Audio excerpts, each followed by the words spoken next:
안녕하세요. 금요일 비탐성에 오신 빛의 성도님들, 오늘도 BBS가 계속 진행되면서 조금은 분주한 마음이지만 그럼에도 불구하고 너희는 가만히 있어 주가 하나님 돼 말지어다, 이 말씀에 순종하는 마음으로 하나님 말씀 앞에 잠시 머물러 있는 시간 갖기 원하는데요, 제가 기도하고 오늘 말씀 함께 공부하도록 하겠습니다.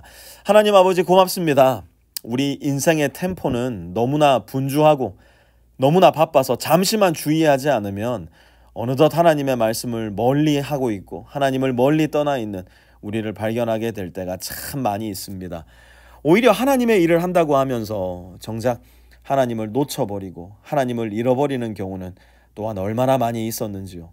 어떤 상황에 있든지, 어떤 환경에 놓여 있든지, 무슨 일을 하고 있든지 하나님을 놓치지 않는 지혜로운 성도들이 되어서 좋은 일도, 힘든 일도, 경건하고 거룩한 일도 하나님과 함께 해나갈 수 있는 우리 모든 성도들 되게 하여 주십시오. 예수님의 이름으로 기도합니다. 아멘. 오늘은 학기 1장 14절에서 15절 1장의 말씀을 마무리하게 될 텐데요. 먼저 14절 말씀 우리 한번 같이 읽어보도록 하겠습니다. 1장 14절입니다.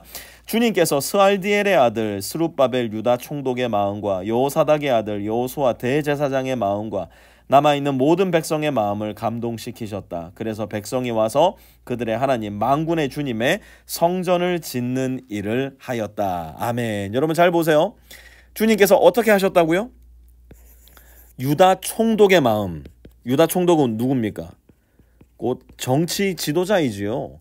정치 지도자의 마음. 또 여호사닥, 여호수아 대제사장의 마음. 대제사장은 누굽니까? 종교 지도자입니다. 또 보니까 모든 백성의 마음을 어떻게 했다고요? 감동시키셨다. 여러분 잘 보세요. 어제 말씀 기억나세요? 이스라엘 백성들이 하나님이 보내신 학개 예언자가 한 말씀에 어떻게 했다고요? 순종했다고 이야기했습니다. 백성이 주님을 어떻게 했다고요? 두려워했다 이야기했습니다. 그러니 주님께서 뭐라고 말씀하셨어요? I am with you. 내가 너희와 함께 하겠다 말씀하셨어요. 그리고 나서 오늘 본문 보니까 뭐래요? 하나님께서 정치 지도자의 마음도, 종교 지도자의 마음도, 모든 백성의 마음도 어떻게 했다고요? 감동시키셨다. 자, 이쯤 되면 우리는 물어야 됩니다. 하나님께서 주신 감동이 먼저냐, 아니면 백성의 순종이 먼저냐? 사실 이런 주제를 놓고 참 치열한 신학적인 공방이 벌어지기도 하는데요. 저는 이 지루하고 쓸데없는 논쟁은 제쳐놓고요, 그냥 성경에 나와 있는 그대로 한번 저와 여러분이 이 말씀 받아봤으면 좋겠어요. 학개 1장의 말씀에서 하나님이 이스라엘 백성들에게 가르쳐주고 싶으셨던 가장 중요한 레슨이 있다면 그것은 무엇이었을까요? 또한 학개 1장을 통해서 하나님께서 오늘을 살아가는 저와 여러분 빛의 성도들에게 가르쳐주고 싶으신 레슨이 있다면 그것은 무엇일까요?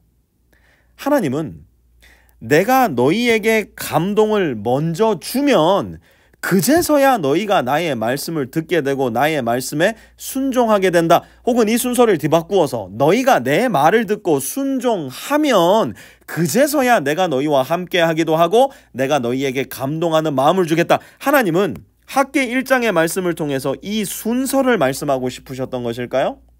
저는 전혀 그렇지 않다고 생각합니다. 학개 1장에 담겨있는 이스라엘 백성들을 향한 하나님의 마음, 학개 1장에 담겨있는 저와 여러분을 향한 하나님의 마음은 언제나 나와 함께 하자는 말씀일 거예요. 나와 함께 가자는 걸 겁니다. 나와 함께 살자는 걸 거예요. 왜 그렇습니까? 인간은 하나님과 함께 할 때, 하나님과 함께 갈 때, 하나님과 함께 살 때 비로소 가장 잘 살 수 있는 존재, 제대로 살 수 있는 존재, 다른 말로 하자면 가장 인간다운 존재로서 가장 충만하게 살 수 있는 존재가 되기 때문이에요. 때때로 하나님은 저와 여러분의 마음을 먼저 감동시켜 주실 때가 있을 거예요. 내가 전혀 예상하지도 않았는데, 생각하지도 않았는데, 기대하지도 않았는데 어느 날 문득 마음이 뜨거워지고 마음이 간절해지고 하나님을 향한 갈증이 내 안에서 그 어떤 때보다 더 절실하게 솟아나오는 때가 있다 없다? 있다니까요. 하지만 또 어떤 때는 하나님의 말씀을 읽고 싶지도 않고 하나님의 말씀 묵상하고 싶지도 않고 하나님의 말씀 순종하고 싶은 마음 전혀 없음에도 불구하고 그야말로 순전히 나의 의지로, 나의 노력으로, 내 마음의 소욕과 탐욕을 억누르고 하나님의 말씀, 하나님의 소욕을 따라 살아가는 때도 분명히 있을 거예요. 무엇이 문제냐보다 더 중요한 것은 내가 하나님과 함께 하느냐는 겁니다. 만약 내가 하나님과 함께 한다면 순종의 의지로도 순종의 노력으로도 우리는 하나님과 함께 할 수 있는 겁니다. 만약 우리가 이 말씀을 마치 수학 공식처럼 생각해서 1 더하기 1은 2 이렇게 말하는 것처럼 하나님께 순종할 때, 예를 들어서 하나님께 순종할 때 비로소 하나님의 감동이 만들어져서 우리는 하나님과 동행한다, 이런 공식은 안 된다는 거예요.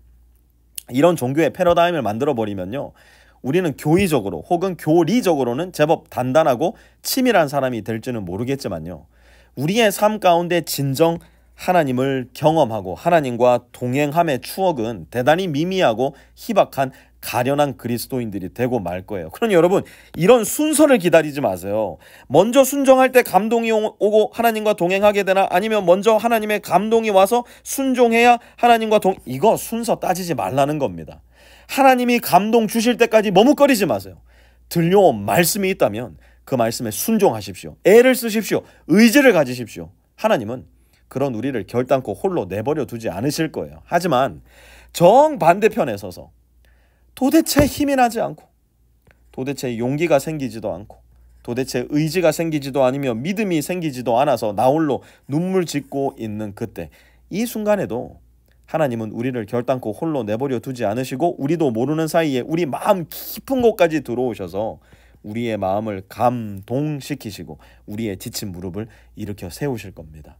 우리를 위해 이 세상에 하나님의 독생자 예수 그리스도를 보내신 우리의 아버지께서는 결단코 우리를 포기하지 않으실 거예요. 우리 그 하나님 붙잡고 오늘도 든든한 마음으로, 새로운 마음으로 주님과의 동행의 길을 나서시는 우리 모든 빛의 성도님들 되시기를 주님의 이름으로 부탁드립니다. 하나님, 결단코 우리를 홀로 두지 않으시는 우리의 아버지를 오늘 본문 가운데서 만납니다. 우리의 마음을 만져주십시오. 우리의 마음을 감동해 주십시오. 우리의 마음을 변화시켜 주십시오. 그러나 동시에 들려온 하나님의 말씀에 우리의 의지로, 우리의 노력으로 순종하는 우리가 되게 하여 주십시오. 그렇게 주님과 함께 동행해 나가는 우리 모든 빛의 성도 다 되게 하여 주십시오. 예수님의 이름으로 기도합니다. 아멘.